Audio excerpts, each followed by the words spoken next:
Hi, everyone. I'm Kyle Dyer, and welcome to Colorado Inside Out. On this Friday, February the 9th, there is a lot to digest at the end of this week after the Supreme Court hearing yesterday regarding whether former President Donald Trump should be included in our Colorado presidential primary ballot when we vote in just 3.5 weeks. For some insight, perspectives, and discussion, let's introduce our panel. Patty Calhoun, founder and editor of Westward. Also, David Kopel, research director at the Independence Institute. Marion Goodland, chief legislative reporter with Colorado Politics and the Colorado Springs Gazette, as well as Alton Dillard, a communications consultant and former Denver elections spokesperson. Thank you all for joining us.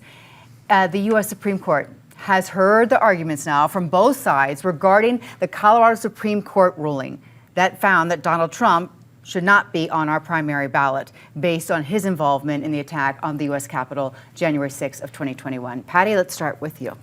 Well, I'm no lawyer, but I was glued to the set, even though you couldn't watch the action, but CNN showed the justices as they questioned the lawyers.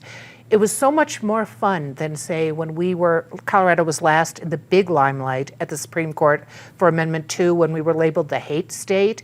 And now instead we looked like an independent group. I mean, when you look at the plaintiffs, not just Krista Kafer from this table, but Norma Anderson, such an amazing woman, Republican, lawmaker, just a lifelong great public servant. So you look at the people representing Colorado, why they were questioning Trump's involvement in January 6th, a lot more, obviously, than the Supreme Court did. They didn't pay a whole lot of attention to the January 6th aspects, but it made Colorado look independent, questioning, and I think pretty good. It's too bad we're not going to win, judging by how the Supreme Court responded, but it did look like a valid case, and I'm glad they put it forward. I'm so curious to hear your thoughts, David. Well, I think I agree with Patty that it was a valid case. Yeah. You know, it wasn't some ridiculous thing. But as we've talked about before, for the Norma Anderson and Krista Kafer side to win, they had to run the table on a bunch of issues where their side, it's maybe a 50-50 thing. However the court comes out exactly in the details, could be 9-0, might be 8-1.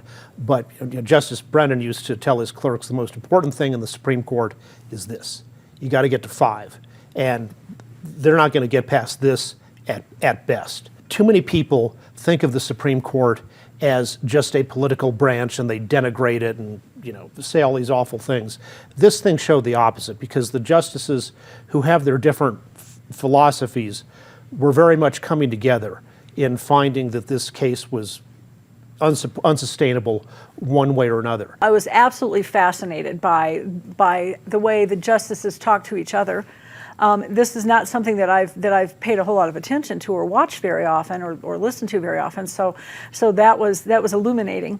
I also was fascinated by some of the arguments, and the one that really stuck with me was the one that was made by the attorneys for the former president, which had to do with whether or not Article 3, which is what this whole thing is based on, of Amendment 14, thank you. Whether that applies to this situation, and if you don't use that, does the president have the former president have the opportunity to challenge some of the other restrictions on the presidency that are in the Constitution? The one thing that troubled me was the participation of Clarence Thomas. He should have recused himself. Because of his wife's involvement in the insurrection and the lead up to the insurrection. I thought it was completely inappropriate, but he hasn't shown any sort of ethical standards with regard to his wife's activities, so that's what it is. Alton. Well, a couple things. I was fascinated just as a word nerd, just hearing all the legalese and all the Latin and everything that got dropped. But I was really concentrating on the political aspects of this. So think about it in the context of where we are in the American body politic. You have a bunch of Republican and unaffiliated plaintiffs who, in the state level, sued a Democratic Secretary of State whose views on this are well known. It goes up to the U.S. Supreme Court, and now you've got the Democrats who I think really are going to be hinging they're going to be hanging their hat on November, because it really looks to me like their strategy politically is going to be hoping for a conviction in one of these other lower court cases. But also keep in mind, because of where we are in the body politic, Trump supporters don't seem to care. They're like, okay, if he gets convicted, so he gets convicted. We still support this person. And President Trump spoke moments after the court ended for the day, and he spoke from Mar-a-Lago, and it really is a kind of a campaign thing for him now, all the attention he got. The Democrats are pursuing a very cynical strategy regarding Trump, because they're on the one hand, I think accurately saying, Donald Trump is the only Republican nominee that Joe Biden has a chance of beating. But the way we're going to run is to say Donald Trump is a threat to democracy. Well, if you think that, then you shouldn't try to get him to be the Republican nominee. But that's what, for example, Alvin Bragg, he brought this ridiculous case against Trump that says when you pay blackmail money to your mistress, you're supposed to pay that out of your campaign funds rather than out of your own pocket, and that's a violation, and supposedly that constitutes 34 different felonies. A second flaw of what the Democrats have done is the Biden Department of Justice. The Jack Smith case that's being prosecuted, that's the serious case against Trump for his involvement in January 6th in federal courts in Washington, D.C. They threw the book at him in all kinds of charges, legitimately so, I think, at least plausibly, but they left out charging him with violating the Insurrection Act. And that's the whole thing. If they could bring a case under the Insurrection Act and win a conviction, then by that act, which helps carry out the 14th Amendment, Section 3, Trump would automatically be disqualified from office. That's all they'd have to do. Win one criminal case in one court, and they didn't do it. It just seems highly, highly unlikely that Colorado is going to win on this. To Dave's point about Jack Smith, I think one of the biggest mistakes that was made by the Department of Justice and by Merrick Garland was how long they waited to actually start working on this. They waited a year more than they had to, and had they started off a little bit sooner, had Merrick Garland pulled Jack Smith in a year sooner, I think they could have taken a better look at the 14th Amendment issues, and to look at other people who probably should have been included in these insurrection charges that we may never get to, and that to me is really, really frustrating. I've been reading Liz Cheney's book, which, by the way, is absolutely wonderful. I recommend it to everybody. And the more I read it, the more horrified I am by the situation that we're in right now. Okay, Walton. Yeah, well, Marianne, you ain't seen nothing yet. So, yeah, I've been around politics my whole life, and I can say this as someone who's been a member of both parties: no one does panic like the Democratic Party. And the reason that is happening is because, like I mentioned before, there's a cadre of Trump supporters who are okay with everything from the xenophobia to the isolationism to being a sexual predator and everything else. They don't care. This is where we are as a society, and that's why I always harken back to the term, we get the government we deserve. The other thing that is also a big cause for concern is a lot of the messaging from 2016 is now resonating with a different demographic. In 2016, the messaging was geared towards the Rust Belt and maybe the less educated parts of our society. But now there are younger people starting to say, hey, this person speaks his mind. Where have you heard that before? 2016. Getting inroads with black voters, getting inroads with younger voters because of, like, say, how Biden is handling the Israeli-Hamas issue. So, you know, this thing that also I've seen floating around the media about potential for a constitutional crisis if somehow Trump gets reelected and then these things follow up, then just like we were in Bush v. Gore, we could be sitting around for 2-3 months wondering who our president is.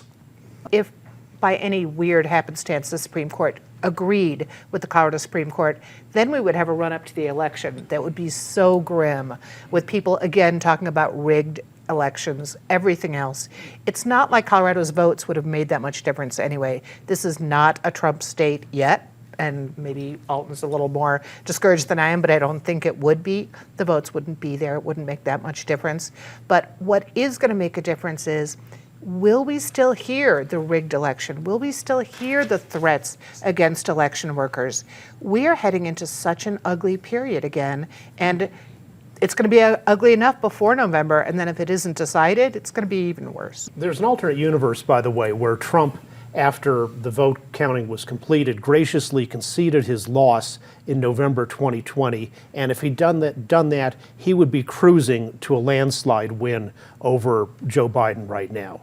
But that's Trump ever admitting that he ever loses anything or makes a mistake. If he could do that, he wouldn't be Trump. Thanks for the discussion. I know you'll probably, our minds are all spinning, but let's talk about our Colorado legislature, shall we? Where there was a bumpy start to the week, which this week did see some new bills being discussed on all sorts of different issues. First, though, Marian, you were there on Monday when, talk about the delegation of Israelis whose loved ones, were taken hostage by Hamas in October. They weren't allowed to go into the House floor. They came thinking they were going to be. And that was certainly our understanding on Sunday night. We had gotten a press release from Representative Ron Weinberg, who was sort of one of the sponsors of their visit, along with Senator Daphne Michaelson-Janae in the state Senate. And Sunday night, he says they're going to be on the floor of the House and the Senate.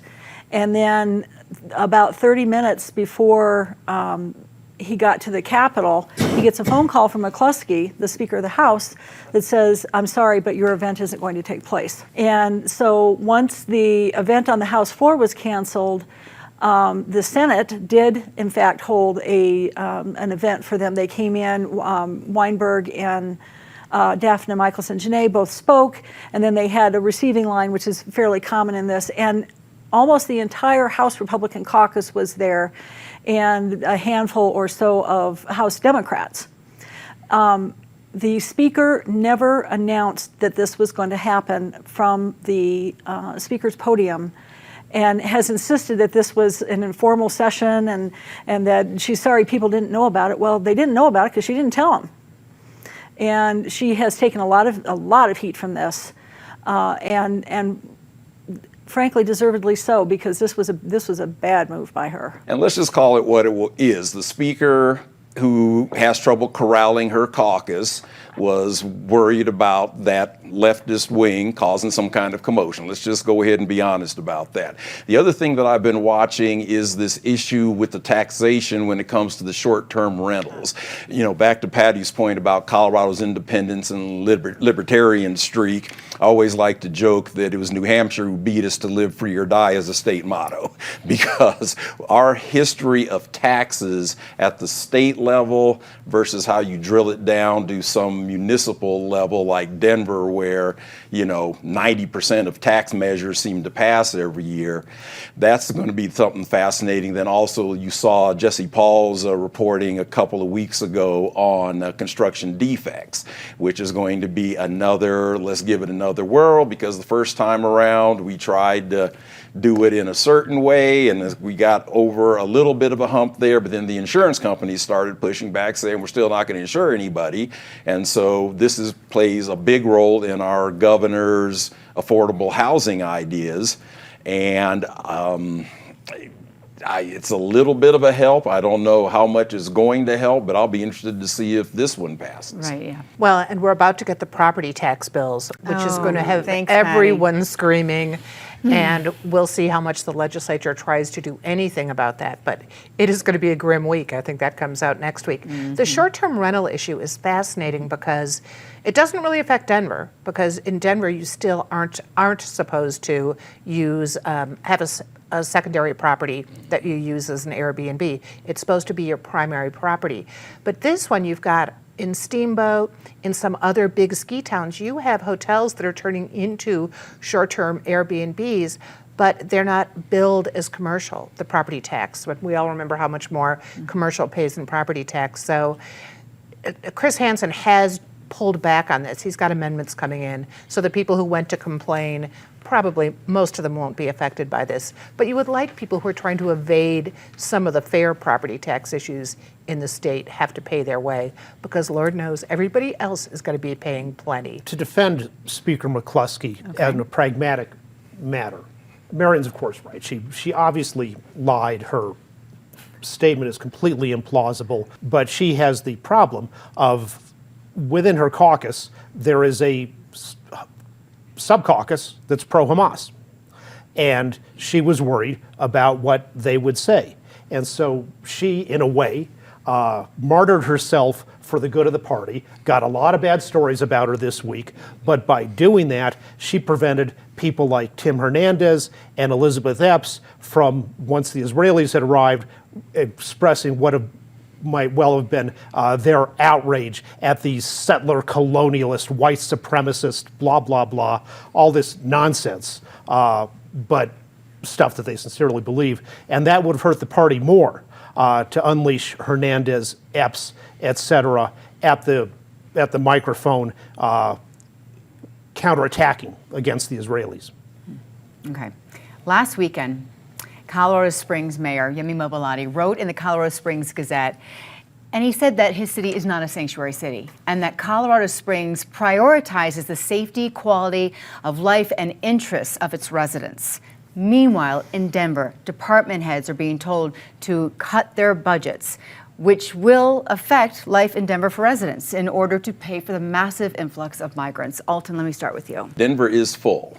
And I don't know how many people saw it, but Mayor Johnston, after our Do Nothing Congress did nothing on the issue, took to social media with a very strong statement because the lack of action at the federal level is going to have a huge downstream effect on Denver. And I also find the Colorado Springs, mayor's comments interesting because I think he is also an immigrant. And so I'm going to be sort of really keeping an eye out on how the Johnson administration is going to deal with the cuts you mentioned. Because, Denver has robust reserves, but you also have to keep those reserves in place for things like if we have another huge pandemic or if we get another bomb cyclone. The spigot does get turned off even in a fairly liberal and spendy city like Denver that tries to provide good services for its residents. If I were Mayor Johnston, I would get a lot of buses ready to send people to Colorado Springs because, we're already offering bus tickets to other cities because usually where migrants want to go, but maybe they would love Colorado Springs. One of the issues with the sanctuary city is it is, as Alton says, the definition is very vague. Mostly it's you're not reporting people to ICE. Well, ICE isn't doing anything anyway, right, as far as we can tell. It's not like you are promising a cot and 3 hots a day if you're a sanctuary city. In general, you're just saying you're a welcoming city that recognizes that this is a country built on immigrants, based on immigration, on welcoming people from other lands who are facing horrible things. So I think we can remove some of the sanctuary city issues and just say, what are we going to do? If people are here, what choice do you have? I don't think most of them are coming because it's a sanctuary city. They're coming because Texas is sending them here. David. Let's look at the numbers. Denver is now expecting to be spending $180 million a year on this, which is going to lead to cuts everywhere else in the things that Denver is supposed to provide for its lawful residents. Under President Biden, the number of illegal immigrants in this country was about 10 million on the day he took office. He's doubled that, 10 million more. By the way, maybe this will be the last show of CIO ever where the word migrant is used, because Colorado Public Radio has now announced that's another new word on the politically incorrect list. You're supposed to say new immigrants, which seems very similar, and those are equally fine descriptive words, except that new immigrants is deliberately false. People like the mayor of Colorado Springs, the wonderful immigrants who come to this country legally, are new immigrants. The people we're talking about, many of them are in this country unlawfully and may eventually be legally removed from that. So they're not new immigrants. What I'm watching right now, and this started to surface this week at the state capitol, is the impact on the state budget. And while the state does not have a huge role in dealing with this migrant crisis, we are starting to see some numbers that are coming out and some conversation about where this is hitting state agencies. And the two that I've seen so far are public safety and education. And Colorado Public Radio, to follow up on Dave there, had a piece this week on talking to some kids up at Centaurus High School in Lafayette. They have 35 migrants up at Centaurus alone, kids who are going to school up there. And the Department of Education, it was actually supposed to have its budget reduced a little bit, partially because of lower enrollment. Well, guess what? Those enrollment numbers are going up, not down. All right, now it is time for us to have our panel share some of the highs and lows of this week with all of us. We're going to start with a low point so we can end on a positive note, Patty. I'll have to congratulate Lauren Boebert for having the excellent idea of alligators guarding the border, southern border. And if you want to stay with Lauren Boebert, the show going on over the restraining orders with her ex-husband, who did not show on Thursday. Okay. David? To follow up on reptiles and related issues, State Representative Regina English introduced a bill that would say to create a pet tax. So if you have an aquarium with 50 fish, you would have to pay over $400 in taxes annually to register your fish with the government. And by the way, you have to give each fish a name in order to register it. It sounds so absurd. And she later said she wasn't going to pursue the bill, and she said, I'm sorry, I didn't read the bill. If you don't read it was written by a lobbyist. If you don't read your own bill, you shouldn't be in the legislature. Obviously, she's not reading the other bills she's voting on by other legislators. She's too lazy and irresponsible to serve in the legislature, and she should resign. Oh, okay. My goodness. This isn't something that made me mad, but it comes from the heading of things that you just can't make up. This is a story that ran in Colorado Politics on Thursday. State GOP party chair Dave Williams has railed against Dominion voting systems for the last 3+ years, including and particularly in El Paso County, in which he has been elected to the state legislature a number of times using Dominion voting systems. Well, he recently reached out to El Paso County and said, our state assembly is coming up, and is there a possibility that we could use your tabulation machine, i.e. Dominion, to count the ballots for the state assembly? And there was a very interesting conversation that went on between him and the clerk and recorder for El Paso County, at which at one point said, well, we're happy to set you up with Dominion because you're going to need to sign a contract with them in order to get permission to use their machines. That was the end of the conversation. But according to the clerk, they also were pursuing a conversation with Elbert County. And guess what machine they use? They use Dominion too. My disappointment is, once again, the black community is out here politically getting caught playing checkers instead of chess. So our big wedge issue, menthol cigarettes. Really. So think about this. There's all this heat is being put on the FDA and President Biden because of their not enforcing the menthol ban. And that has really created a wedge. And they talk about, well, how will that disproportionately affect the community? We're disproportionately dying because of menthol cigarettes and flavored cigars.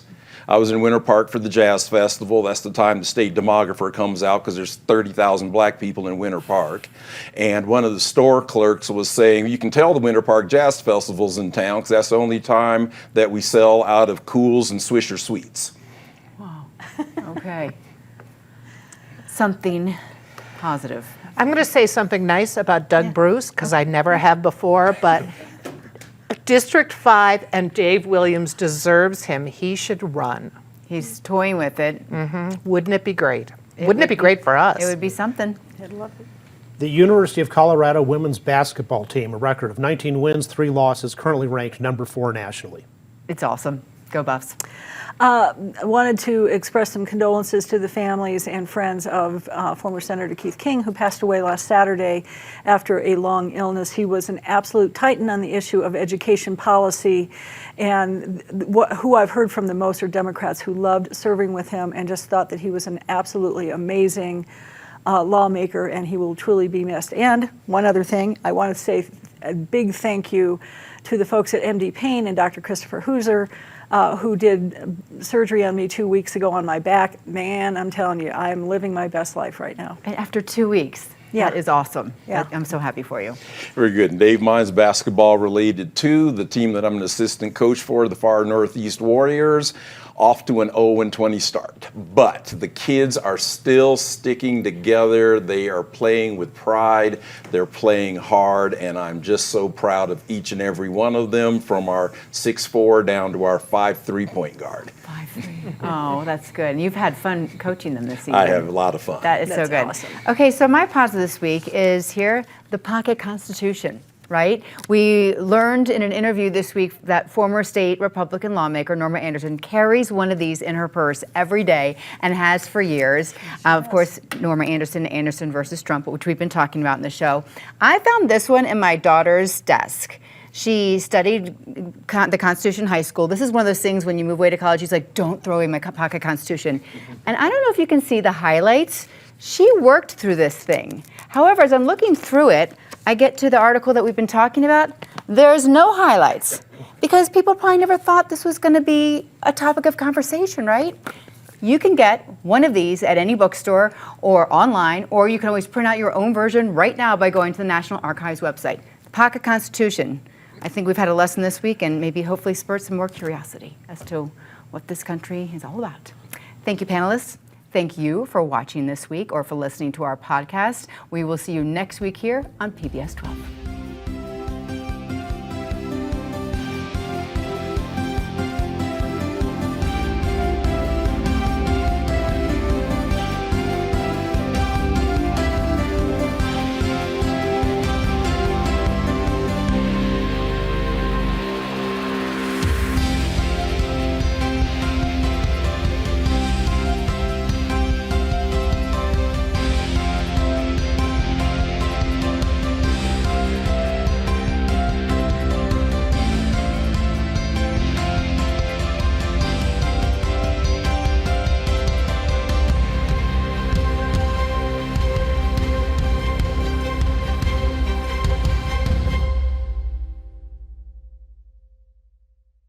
PBS 12 believes in the power of original, local programming. Help us bring more shows, like the one you just watched, by donating at pbs12.org/program support today.